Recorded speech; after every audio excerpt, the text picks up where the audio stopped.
Check this out. UK delivers Martlet missiles to Ukraine 5 months early. When was the last time a government project finished early? Well, apparently the UK just pulled it off. Britain delivered hundreds of laser-guided Martlet missiles to Ukraine 5 months ahead of schedule. That's right, ahead of schedule.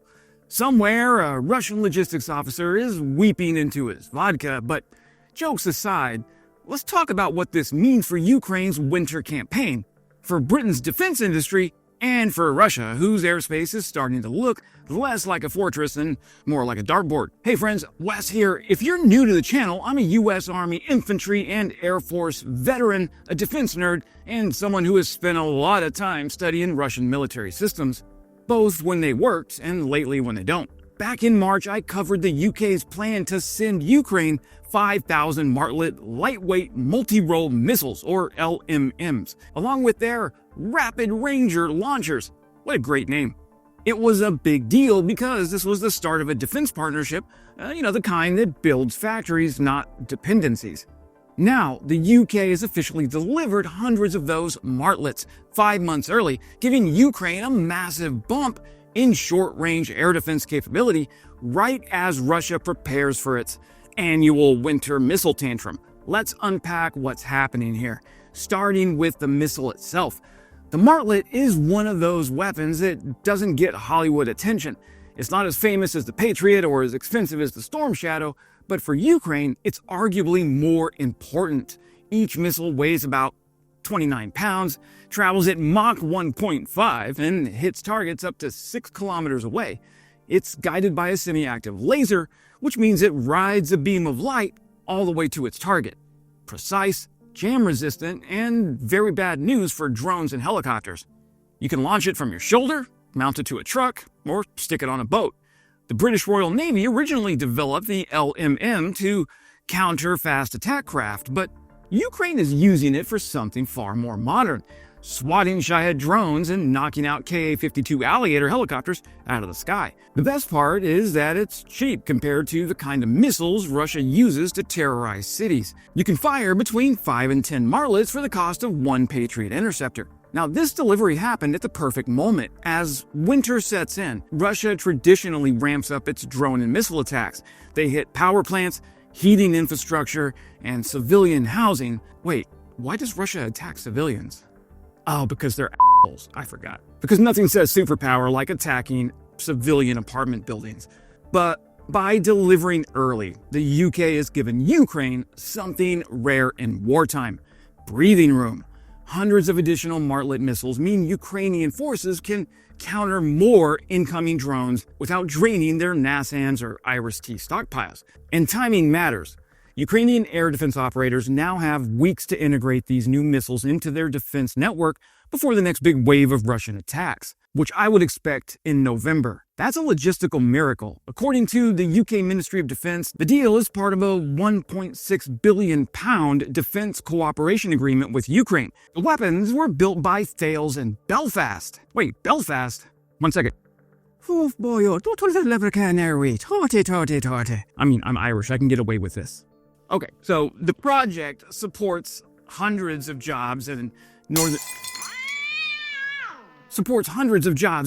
Ireland and across the UK supply chain. So yes, this is industrial diplomacy at its finest. The UK gets to strengthen its defense base, Ukraine gets its interceptors early, and Russia gets explosions in all the wrong places.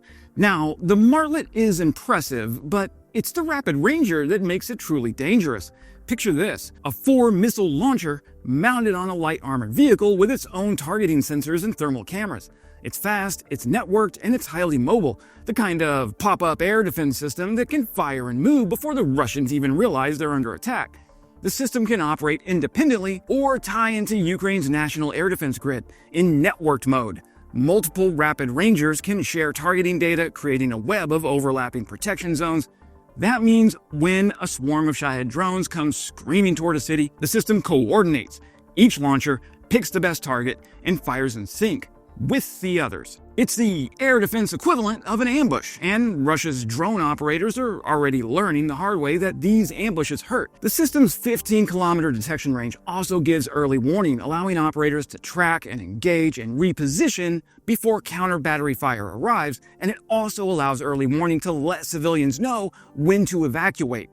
Bottom line, Ukraine just got a system that's cheaper, faster, and more survivable than many of the static air defense units it's been using. Now, I always say this, here's where things get interesting. The early Martlet delivery is part of a bigger UK-Ukraine industrial partnership that's reshaping how military aid works. Under this new framework, Ukraine isn't receiving weapons only, it's learning how to make them. Thales' Belfast production line is being paired with Ukrainian firms like UKR Spec Systems, which recently announced a £200 million investment in UK-based production facilities to co-develop drones and defense electronics.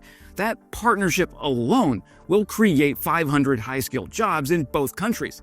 So instead of the usual we ship, you shoot model of foreign aid, the UK and Ukraine are building a defense supply chain that lives on both sides of Europe. It's the long game, ensuring that even if politics shift in Washington, Ukraine can still produce its own critical systems. This is what the UK government calls the 100-year partnership. And while that's obviously political branding, the underlying message is clear. London is betting on Ukraine's survival, not just its resistance.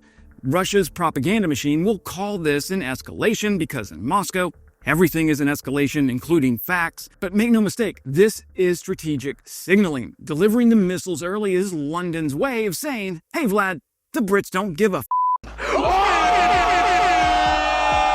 With the US about to start its own civil war part 2, the UK is quietly stepping into the leadership vacuum. It's a message not only to Russia, but to Europe. The transatlantic partnership is still alive. It just has a new quarterback. And it's working. The early Martlet shipment, combined with the UK's delivery of Storm Shadow cruise missiles and Challenger 2 tanks, has cemented Britain's role as Ukraine's most proactive ally. Even Defense Minister Luke Pollard said it bluntly, quote, driving industrial partnerships is essential so that we can learn from Ukraine's expertise and build the industrial base we need to deter our adversaries, end quote. In case you don't speak politician, that means we're not just helping Ukraine win this war, we're learning how to fight the next one. Now, let's zoom out. The early Martlet delivery comes at a time when the narrative of Western fatigue is everywhere. Headlines screaming that Ukraine aid is slowing, that Europe's unity is fraying. European military aid to Ukraine is down 40% in the summer months of 2025. But this move proves UK is still in the fight. It shows that one of NATO's oldest members is still adapting faster than the Kremlin expected. And it goes way beyond just supplying hardware. It's really about credibility. In 2022, Russia assumed the West would lose interest by now. Instead, the UK just accelerated deliveries. That kind of reliability doesn't just help Ukraine, it keeps morale intact, both on the battlefield and across Europe. Meanwhile, Moscow is scrambling to explain why it can't stop a $20,000 drone or prevent foreign missiles from showing up early. Well, they can't because the Russian military-industrial complex is too busy looting itself to function properly. And there's a bigger story here about how the West fights wars now. The Martlet is small enough to mass produce, simple enough to maintain in the field, and accurate enough to handle the kind of low-cost threats defining modern warfare. Oh, and did I mention face-meltingly fast at Mach 1.5? And this industrial agility, this ability to deliver 5 months early, is exactly what the defense world has been missing. For decades, Western programs have suffered from delays, bureaucracy, and cost overruns. The F-35 took 20 years to mature. The B-21 will cost more than the GDP of some countries. Meanwhile, Thales just handed over operational weapons early. That's a small miracle. It's proof that when industry and government align on purpose, not paperwork, defense innovation can actually move fast. So what do we take from this? Ukraine now has hundreds of additional air defense missiles right before Russia's winter campaign, a literal boost in survivability when it matters most. The UK gets a strategic win, proving that reliable partners still exist, and that defense production doesn't have to crawl at Pentagon speed. In Russia, well, they get another lesson in humility. If Putin's war was meant to intimidate Europe, this moment shows the opposite. Europe isn't scared, it's building and it's adapting and it's delivering. In the end, The Martlet is a metaphor. Precision, reliability, and speed, all things modular warfare rewards, and Russian bureaucracy can't replicate. Ukraine's skies just got a little safer. Russia's nightmares just got a little louder, and somewhere in Belfast, a team of engineers just proved that sometimes doing your job early can change the course of a war. That's it for today, friends. If you made it this far in the video, you are clearly passionate about Ukraine's inevitable victory. Subscribing is the best way to support these videos, and as always, glory to Ukraine, glory to the heroes. Crimea is Ukraine.